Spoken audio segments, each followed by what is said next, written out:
Join Catherine on her journey at her farm, where the mysterious gardener David changes everything when he shows up. When the sun is out, Catherine can't help but be pulled to David's good looks. This leads to a romance she didn't see coming. When Catherine meets David, there's an instant spark between them that makes them want each other so badly. As their feelings for each other grow, Catherine gets caught up in a storm of desire and passion. Come with me as we talk about Catherine's fling with David. If they fall in love, will she be able to hide it, or will their energy cause a scandal? This is going to be a story like no other about love, betrayal, and seduction. It all began at the start of the year every day. David showed up for an interview for the gardener job on a Monday because our maid, Mrs. Eleanor, told him to. After introducing him to the property, my husband interviewed him for a few minutes. They agreed to give David a trial time to see if he could work in the way that the property needed. Most of our workers had been with us for years, and many of them were already like family, so we didn't usually switch them out. But things worked out so that we needed one more worker who could work day and night if needed. That's when I learned about David. He was mysterious and worked hard, but he didn't seem to care about what my husband wanted.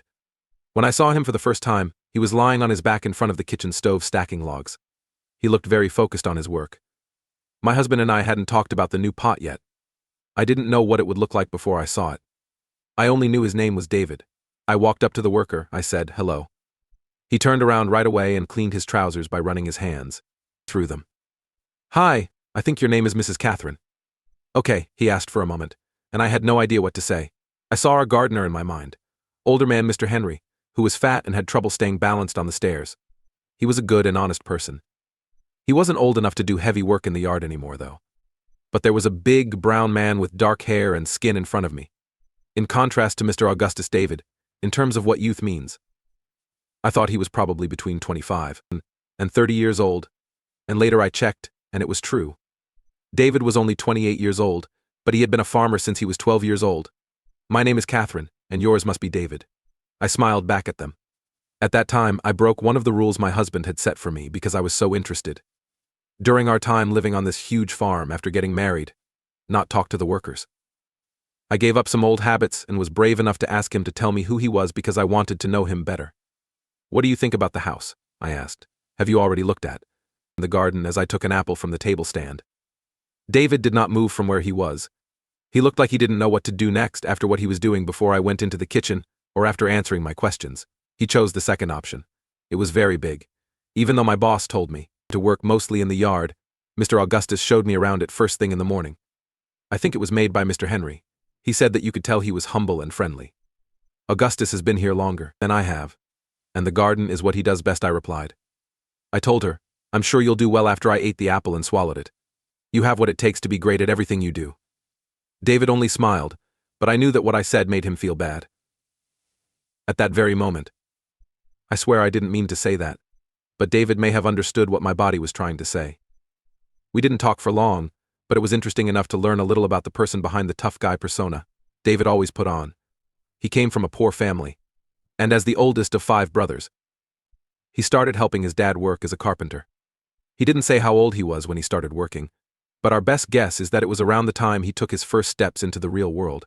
When he was a kid, when he frowned, he made small but visible lines on his forehead. The way he spoke and the way the veins in his arms stood out were all signs of hard work. Because of what happened to him, he is now a strong, sure of himself man with the attitude of a puma. Now that I look back, I can see that I wanted him the moment our eyes met.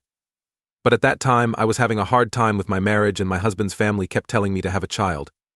Due to my anger, I couldn't see past my own little world, at least not far enough to understand that my body had always wanted David. After some time, David's work was liked by my husband. David wasn't very friendly, but the way he worked and moved around the house made him look like he was sure of himself.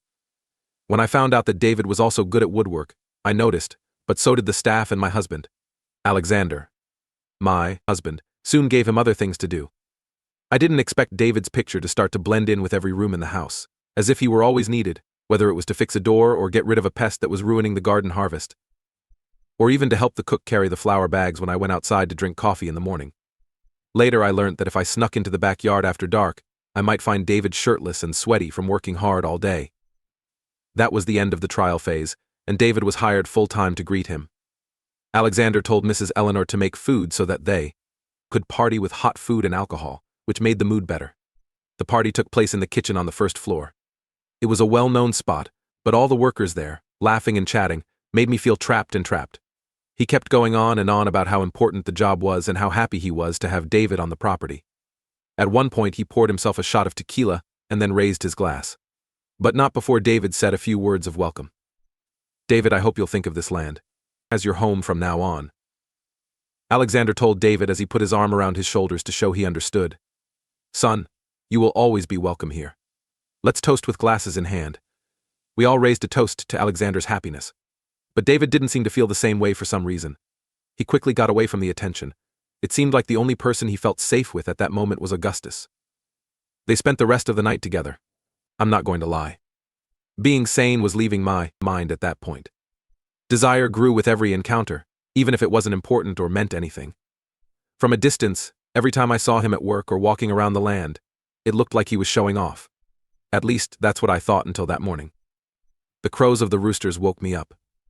The sun wasn't up yet, but I could hear people talking and going back and forth. David was one of them. At that moment, the sound of his voice made my body react.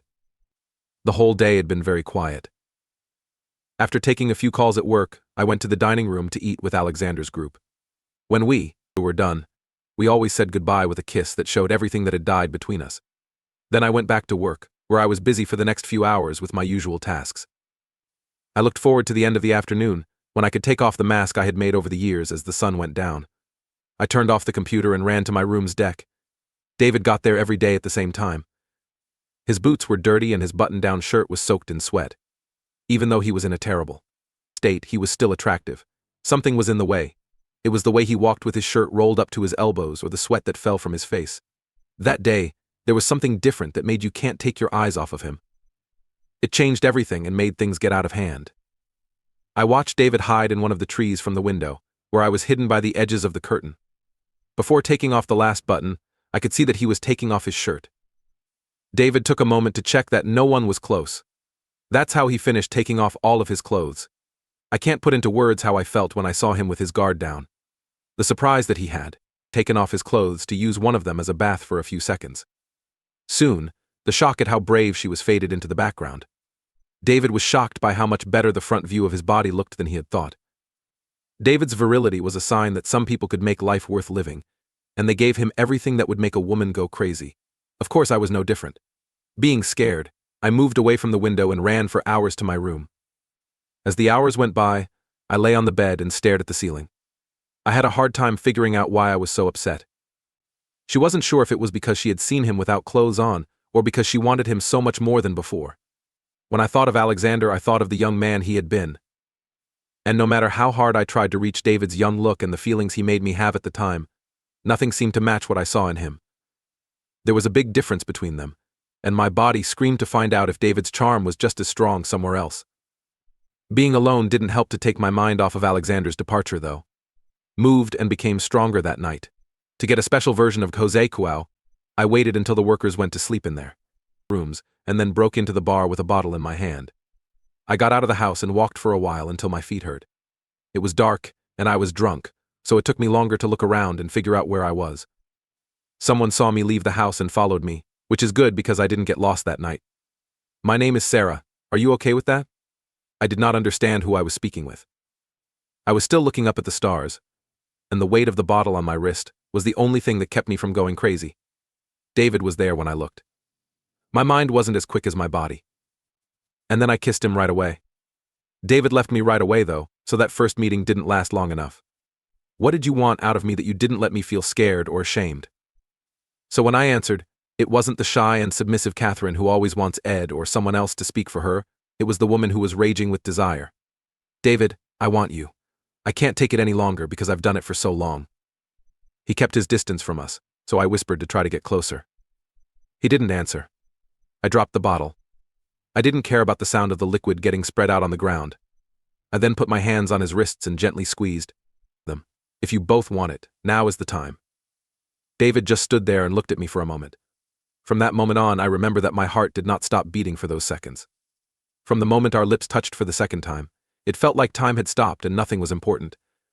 I knew that David lying on the grass did not bother me. David and I got rid of the clothes, titles, and thoughts that were keeping us from experiencing and discovering pure pleasure. The stars were the only ones who saw us meet. we give ourselves without caring about or favoring anyone else. When I was in the yard with my gardener, it was just our bodies showing what we wanted. I knew that there were loves that came into our lives to destroy things we couldn't face for a long time. We were there together. There was something that kept us from splitting up.